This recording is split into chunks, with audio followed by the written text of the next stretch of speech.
আর নয় দিল্লি। এখন থেকে ইউরোপের দেশ ক্রোয়েশিয়ার ভিসা জমা দেয়া যাবে ঢাকায় বসে, এবং এটাই আমরা চেয়েছিলাম।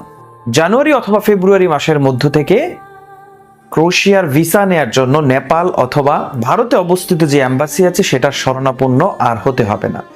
আপনারা জানেন যে বিগত কয়েক মাস থেকেই ক্রোয়েশিয়াতে ওয়ার্ক পারমিট সহ নানা রকম ভিসা প্রসেস করে ভারত এবং নেপাল থেকে বাংলাদেশের অনেক মানুষ ক্রোয়েশিয়া বা ইউরোপের দেশগুলোতে বা শ্যাঙ্গেন দেশগুলোতে প্রবেশ করছে।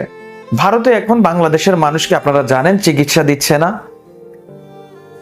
ভিসার জন্য আবেদন করলে ভিসা দিচ্ছে না, নানা রকম আমাদের দেশের সাথে ভারতের একটা কি বলবো, এটাকে দ্বন্দ্বলীলাই মনে করেন। আমি মনে করি বাংলাদেশের উপদেষ্টা মণ্ডলীরা আপনারা এই বিষয়টা একটু সোচ্চার হওয়া উচিত।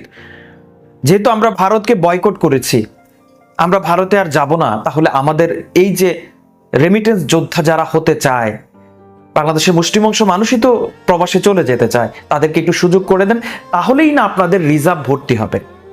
আপনারা যে বৈদেশিক ঋণ আছে এই ঋণগুলো পরিশোধ করতে পারবেন, পদ্মা সেতুর মতো আরো কয়েকটা সেতু তৈরি করতে পারবেন, বড় বড় ভবন তৈরি যারা বিগত সরকার যেটা করে গেছে, মেট্রো রেল থেকে শুরু করে আরো মানে তাদের থেকে আপডেট কিছু করে দেখানোটাই তো কি আপনাদের কাজ হবে। না হলে আমরা কিভাবে বলবো আগেরটার চেয়ে আপনারা বেটার আছেন? আমরা এখন যেটা করতে হবে তাদের চেয়ে বেটার কিছু করে দেখাতে হবে। সেটা করার জন্য প্রথম যে চাবিকাঠি হচ্ছে সেটা হচ্ছে, আমি মনে করি ডক্টর ইউনূস স্যারের যেই প্যানেল আছে এই প্যানেলটাকে সর্বপ্রথম নজর দিতে হবে প্রবাসীদের উপর। সৌদি আরবে যেতে পারে যাতে একটা প্রবাসী 2-3 লাখ টাকা খরচ করে দালালবিহীন, মালয়েশিয়া যেতে হলে যাতে একটা প্রবাসীর 5 লাখ 10 লাখ টাকা গুনতে না হয়, ইউরোপে যাওয়ার জন্য যাতে ভারতের এম্বাসির শরণাপন্ন না হতে হয়, সেই ব্যবস্থাগুলো আগে আমাদের করা উচিত। বাংলাদেশের যে ডাক্তারখানাগুলো আছে এগুলোতে যে কসাইগুলো বসে আছে, সেই কসাইগুলোকে সেখান থেকে উপড়ে ফেলে দিয়ে যারা অথেন্টিক ডাক্তার আছে, যারা মানব সেবায় নিজেকে নিয়োজিত করার জন্য বসে আছে সুযোগের অভাবে, তাদেরকে সেখানে সুযোগ দেন। তাহলে বাংলাদেশের মানুষ আর ভারতে গিয়ে চিকিৎসা করতে হবে না, ভারতের উপর আমাদেরকে আর নির্ভর করতে হবে না। আমি চাই যাতে বাংলাদেশ নিজে স্বয়ংসম্পূর্ণ হয়, যাতে বাংলাদেশ নিজের পায়ে দাঁড়াতে পারে, সেই সুযোগ আপনারা করে দেন। প্রবাসীদেরকে প্রবাসী ঋণ, এই যে আমাদের বাংলাদেশের বহু মানুষ আছে, দেখেন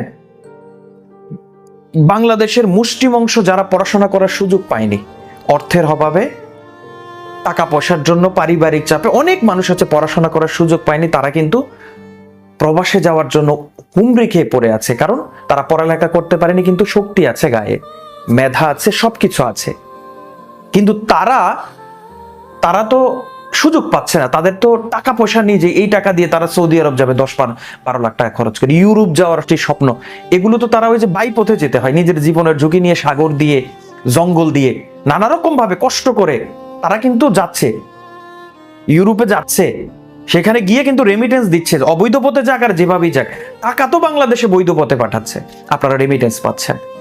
এম্বাসিগুলো বাংলাদেশে আনেন, তারা ট্রাই করুক, যাওয়ার সুযোগ করে দেন, তাহলেই না আপনাদের রিজার্ভ ভর্তি হবে। কিন্তু তাদেরকে যদি আমরা সেই সুযোগ না দেই, প্রবাসী কল্যাণ ব্যাংকগুলোতে গেলে দেখা যায় এতগুলো কাগজ লাগে। কি লাগে? ঘরবাড়ির কাগজপত্র দিতে হয়, জায়গা সম্পত্তির কাগজপত্র দিতে হয়, তারপরে একজন ফার্স্ট ক্লাস গ্রাজুয়েটেড লোকের, পরিচিত লোকের এক চেকের পাতা দিতে হয়, আরো কত ক্রাইটেরিয়া। দেখেন, একটা গরিব মানুষের একটা ফার্স্ট ক্লাস গ্রাজুয়েটেড আত্মীয় না থাকলে সে বিদেশ যেতে পারবে না।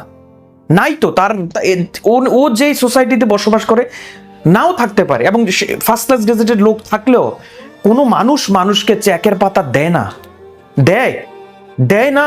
আপনি দিবেন না, আমি দিব না, যত আত্মীয় হোক, ভাইকে দেয় না। সেই জায়গায় একটা মানুষ কিভাবে চেকের পাতা খুঁজে বের করে?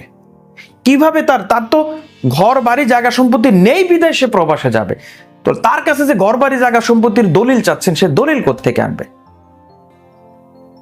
আপনারা এটাকে সহজলভ্য করুন। প্রবাসী ঋণ যেটা দিবেন সহজলভ্য করে এই মানুষটার উপর নির্ভর করুন, তার পাসপোর্টটার উপর নির্ভর করুন। সে প্রবাসী গিয়ে মাসে যে বেতনটা পাবে, সে বেতন থেকে আপনারা কেটে রাখার ব্যবস্থা করুন। তো এগুলো না করে ভারত পারে, নেপাল পারে, আমরা কেন পারি না? আমি অনুরোধ জানাই তাদেরকে অনুরোধ জানাই, ওই যে এয়ারপোর্টে কফির দরকার নাই। ভারত প্রবাস থেকে যে কফিনগুলো আসবে, লাশগুলো আসবে, সে লাশগুলো বিনা পয়সা আনার ব্যবস্থা করে। যে মানুষটা রেমিটেন্স যোদ্ধা হতে গিয়ে নিজের জীবন দিয়ে দিয়েছে, তাকে তার পরিবারের কাছে ফেরত আনার সুযোগ করে দেন, পরিবারগুলোর নিরাপত্তা দেন। প্রবাসী পরিবার, এই সিম্পল একটা জিনিস, এটা আমরা সবাই বুঝি। একটা প্রবাসী যখন বাংলাদেশে টাকা পাঠায়, সেই টাকা থেকে একটা অংশ রেমিটেন্স হিসাবে কাটা হয়, এবং যে বাকি টাকাটা আছে ওই টাকাটাও আপনার দেশেই তো তারা খরচ করে। তারা তো আর গাট্টি গোটা বেঁধে সেকেন্ড হোম তৈরি করে না। তো সেই পরিবারগুলো, সেই প্রবাসীদের উপর আমরা কেন এই অমানবিক অত্যাচারগুলো করব? তাদেরকে কেন সুযোগ করে দিব না? এই যে কিছুদিন আগেও ইউনূস স্যার বলেছেন যে আমরা এত বিলিয়ন ডলার আমাদের ঋণ পরিশোধ করেছি। বিগত সরকার যে ঋণগুলো করে গেছে এগুলো আমরা পরিশোধ করছি। কোথায় থেকে পরিশোধ করছেন? নিশ্চয়ই প্রবাসীদের রেমিটেন্সের টাকা দিয়ে। তাহলে আমি অনুরোধ জানাই আপনাদেরকে, আপনারা ভারতে যে এম্বাসিগুলো আছে বাংলাদেশে, এই এম্বাসিগুলো ফিরিয়ে আনার ব্যবস্থা করেন।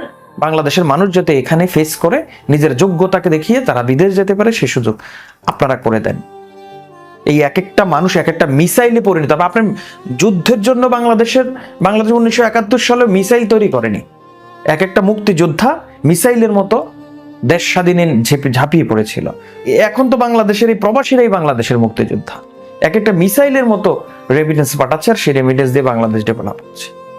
আমাদের বোঝা উচিত, তাদেরকে সুযোগ করে দেওয়া উচিত।